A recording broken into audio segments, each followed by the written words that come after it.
The Lord be with you. And with your spirit. The beginning of the Holy Gospel according to Mark. Glory to you, O Lord. The beginning of the Gospel of Jesus Christ, the Son of God. As it is written in Isaiah the prophet, "Behold, I am sending my messenger ahead of you. He will prepare your way. A voice of one crying out in the desert, prepare the way of the Lord, make straight his paths." John the Baptist appeared in the desert, proclaiming a baptism of repentance for the forgiveness of sins. People of the whole Judean countryside and all the inhabitants of Jerusalem were going out to him and were being baptized by him in the Jordan River as they acknowledged their sins. John was clothed in cat's hair with a leather belt around his waist. He fed on locusts and wild honey. And this is what he proclaimed: "One mightier than I is coming after me.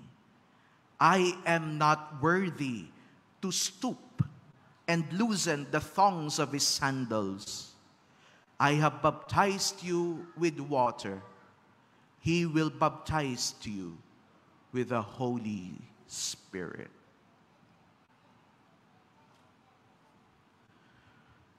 Friends, the Gospel of the Lord. Praise to you, Lord Jesus Christ. Please be seated. My dear brothers and sisters in Christ, magandang tanghali po sa inyong lahat.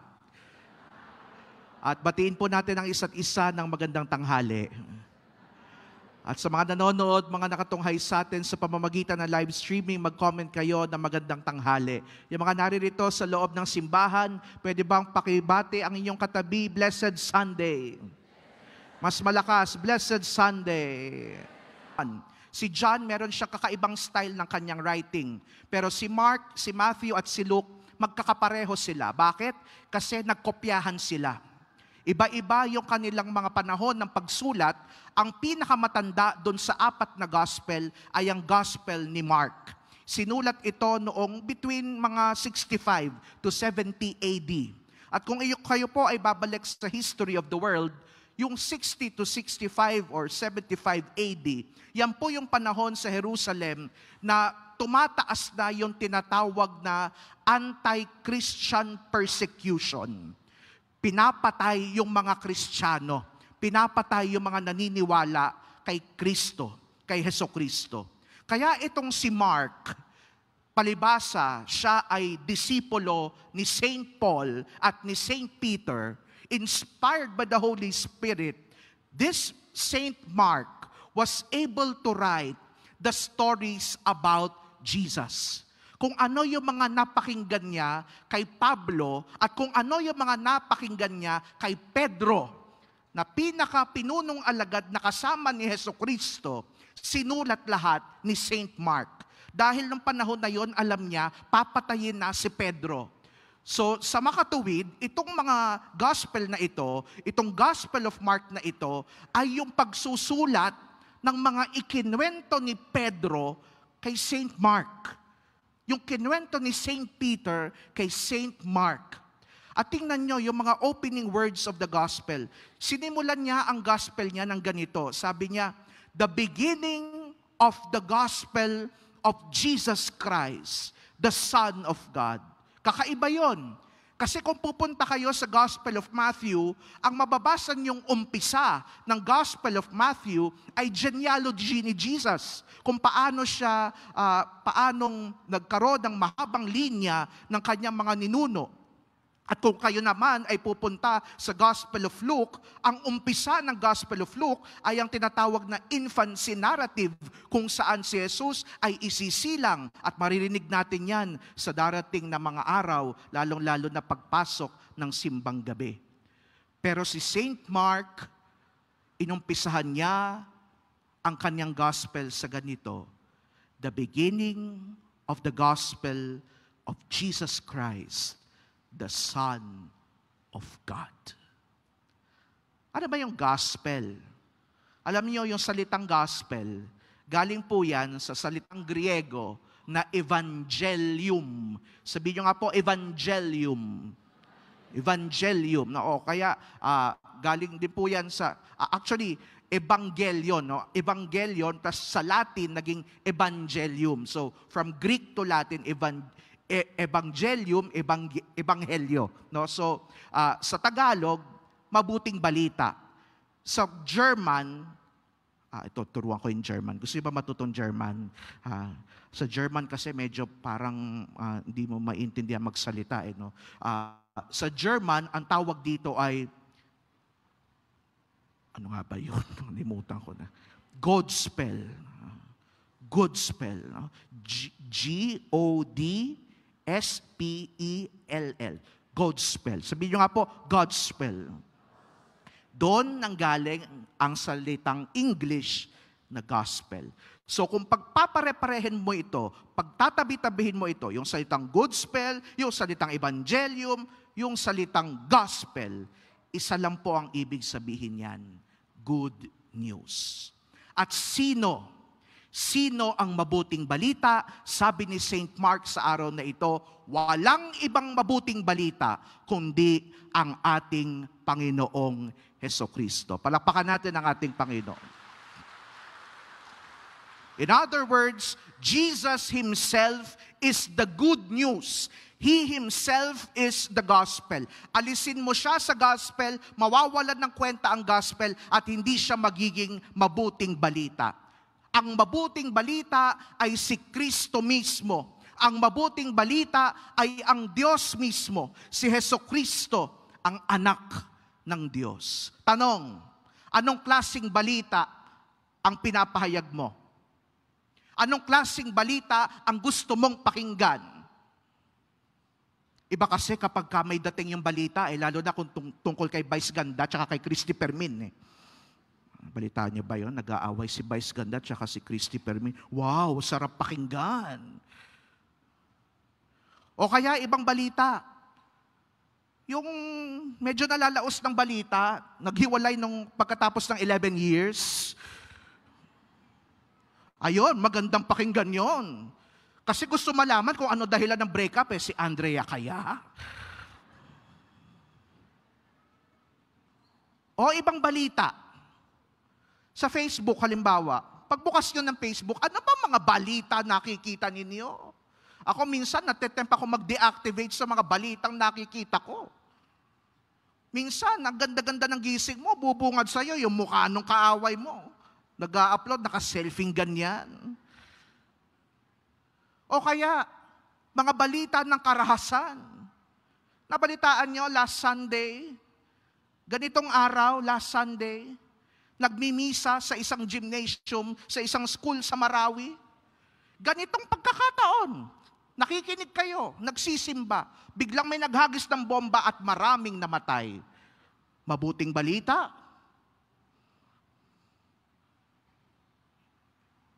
Napakaraming balita.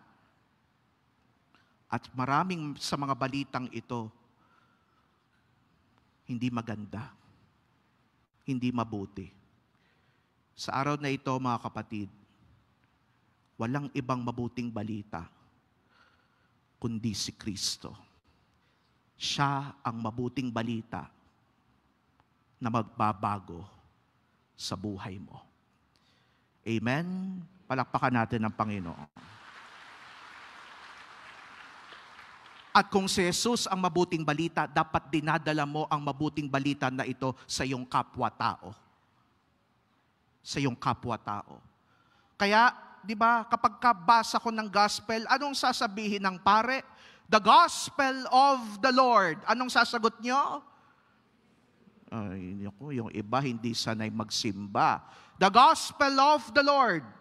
Praise to you, Lord Jesus Christ. Pinupuri ka namin, Panginoong Hesukristo. Ibig sabihin, naniniwala ako Sa lahat ng mga sinabi mo, naniniwala ako sa lahat ng mga balitang binibigay mo. Bakit? Kasi naniniwala ako na ikaw ang Diyos ko, ikaw ang Panginoon ko. Praise to you, Lord Jesus Christ. Pinupuri kita, Panginoong Hesukristo. Siya at tanging siya lang ang mabuting balita. Amen? Second reflection is to go to the desert. Sabihin nyo nga po, go to the desert.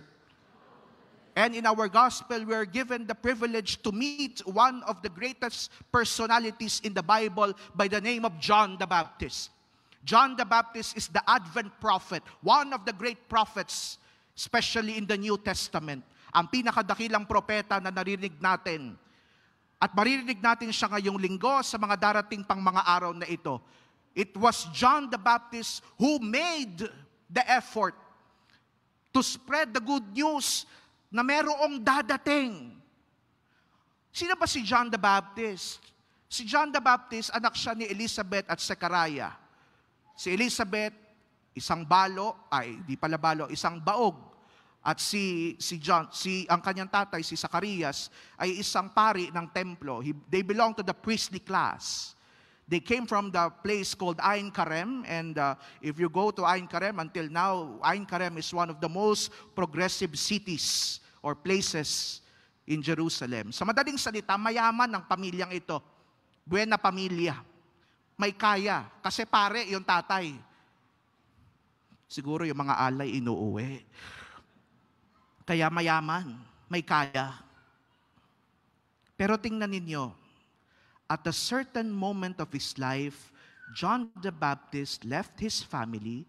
He went to the desert alone, and in solitude, in the desert, he started his mission. And what is his mission? To proclaim and prepare the way of the Lord. Iniwan niya ang kanyang marangyang buhay, pumunta sa disyerto, at sa disyerto, sinimulan niya ang misyon niya. Ang misyon niya ay ipaghanda ang daraanan ng manunubos, ang tagapagligtas. He went to the desert. Now my message is this: go to your own deserts. Father, nasa Pilipinas tayo, walang disyerto dito. Alam nyo, yung desert, yan ay sumisimbolo sa ating spiritual life. Ano ba makikita mo sa desert? Sige nga.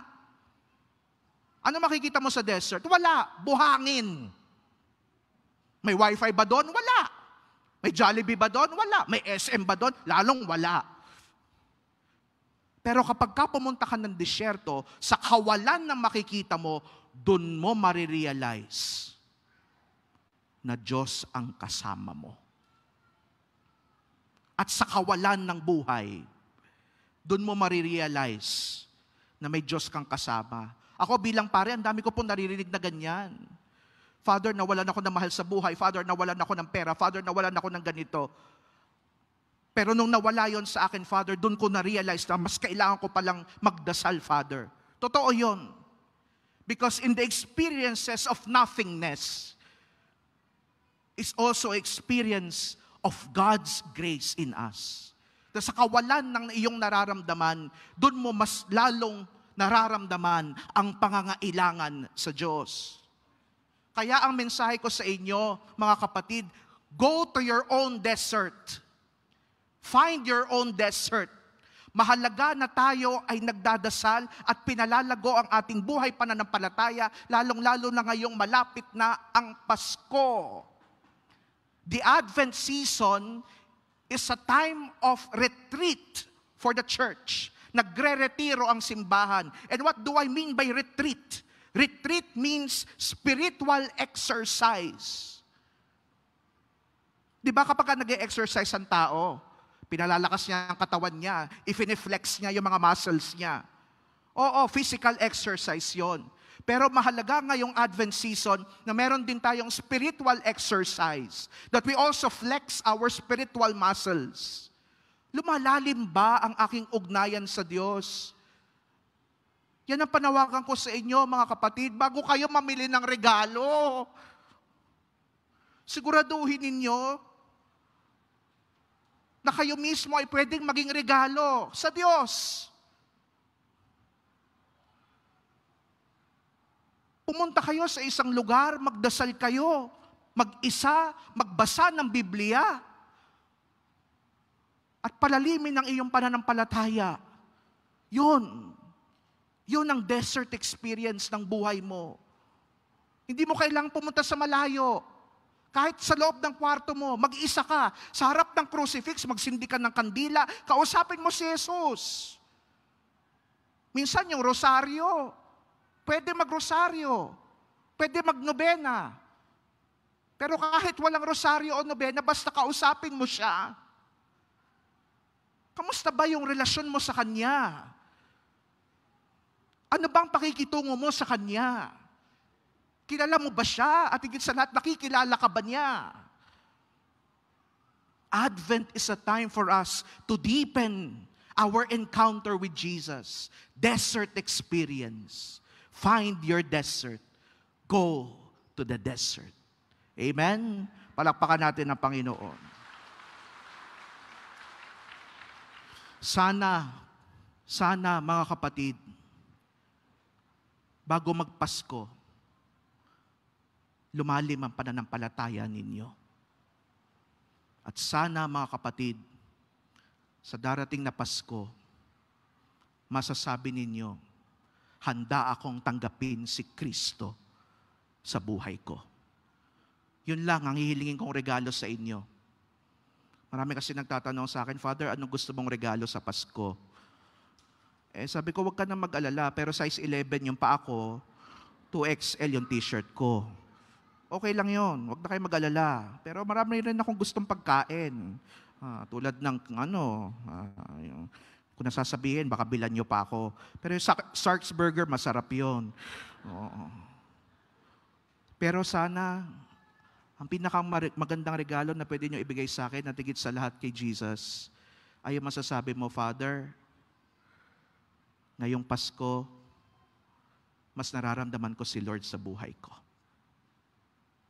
Mas nararamdaman ko siyang kumikilos sa buhay ko.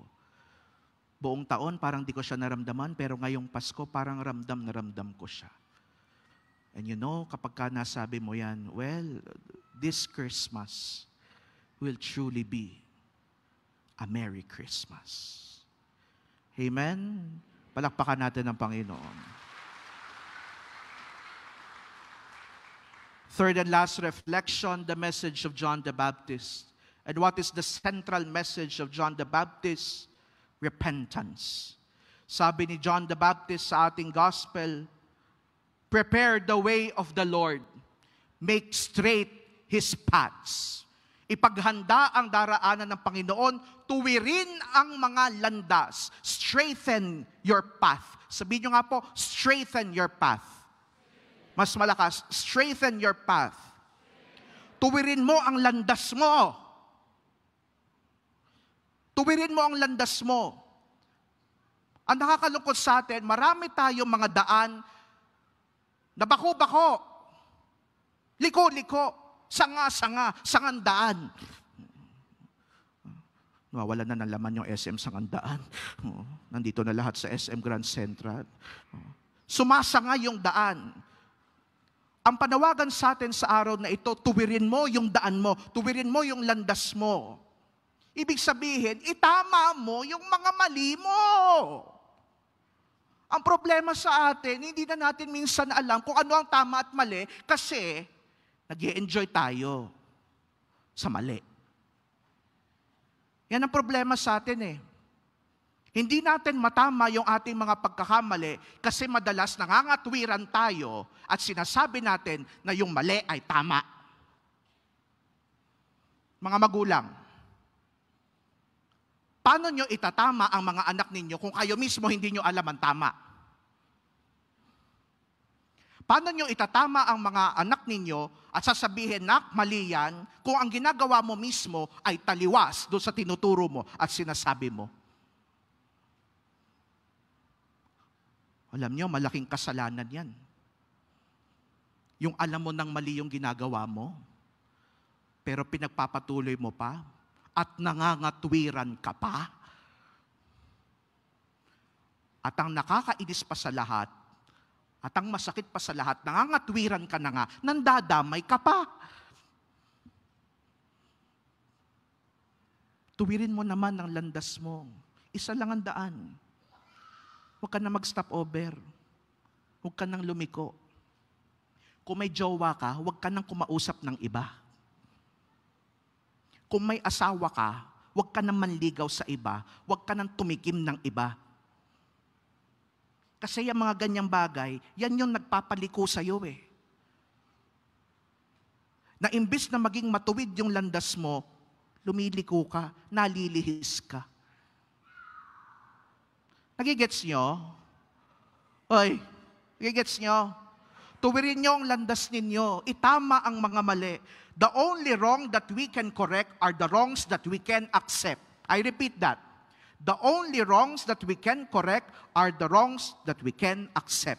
Tanggapin mo na nagkamali ka para matama mo ang mali mo. Period. At kapag ka natama mo ang mali mo, dyan pumapasok yung tinatawag na pagsisisi, repentance. Dahil merong mga umaamin na hindi nagsisisi. Ulitin ko ha, may mga umaamin na hindi ka nagsisisi. Oo, ginawa ko. Oo, may kabit ako. Proud pa, inamin nga. Pero hindi nagsisisi. Oo, nangopya ako. Oo, nanguha akong pera. Oo,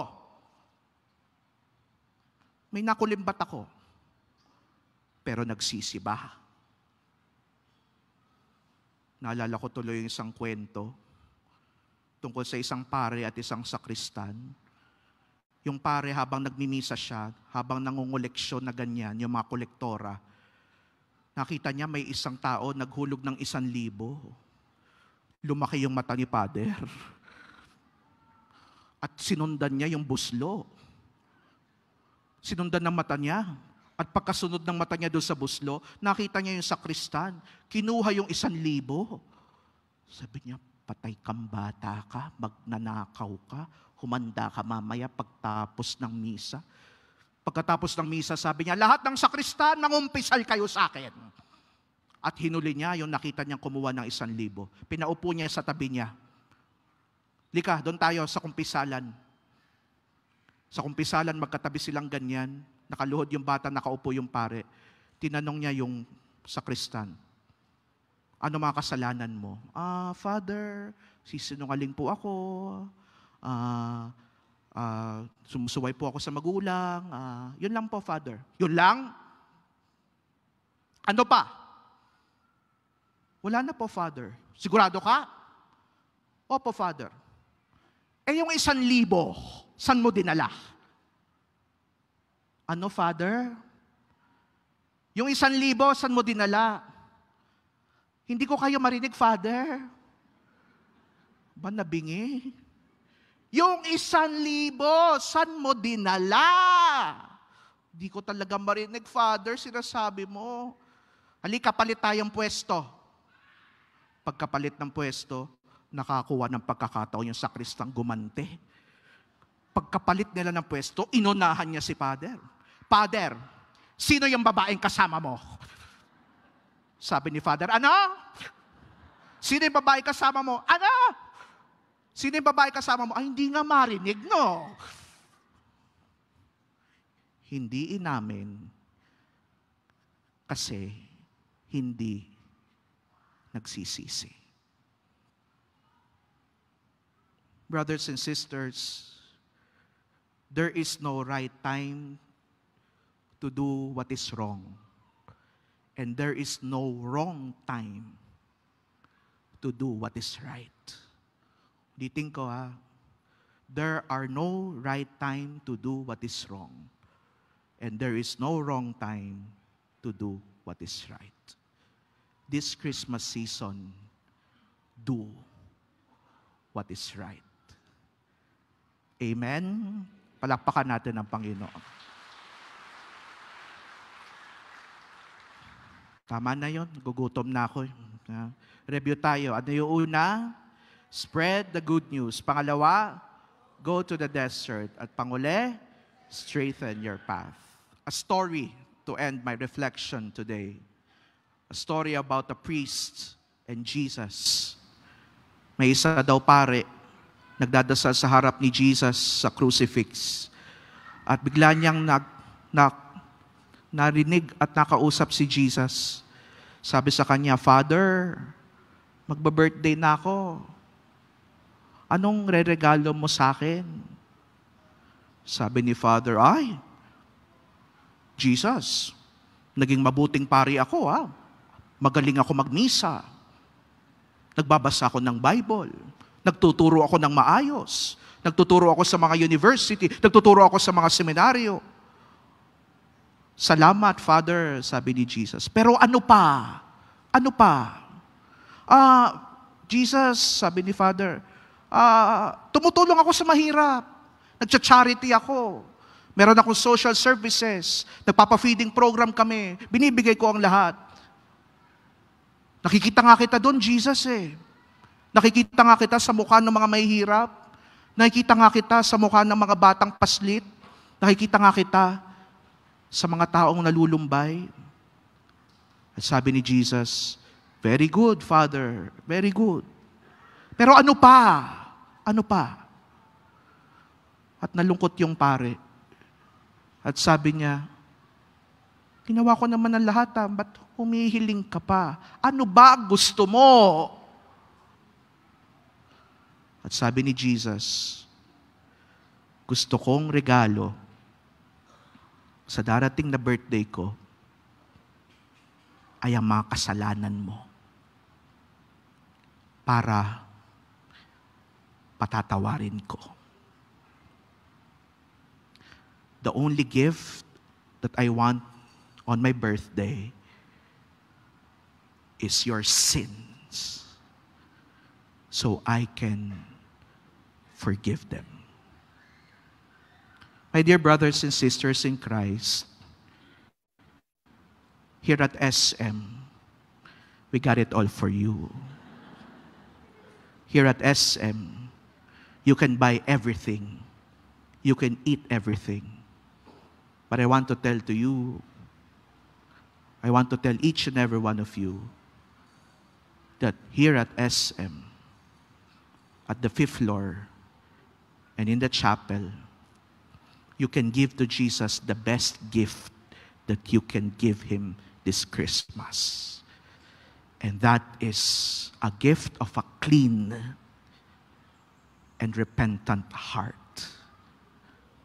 Sa darating na simbang gabi, 9 na araw tayong maghahanda. Sa Friday, mag-uumpisa na ang simbang gabi. Ako ang magmimisa sa unang gabi.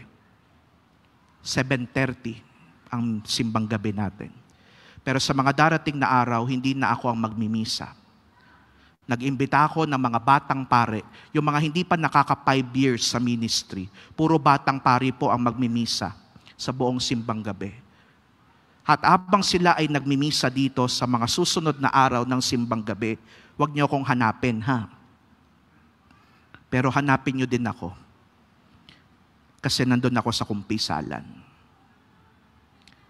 At habang nagsisimbang gabi, hihintayin ko kayo sa loob ng kompesyonaryo. At kapag kayo ay pumasok dyan, hindi na ako ang nakikinig sa kasalanan ninyo. Si Kristo na. Hindi ako magpapatawad sa kasalanan ninyo, kundi si Kristo na magpapatawad sa pamamagitan ko. The best gift to Jesus this Christmas is our sins so He can forgive us. Amen.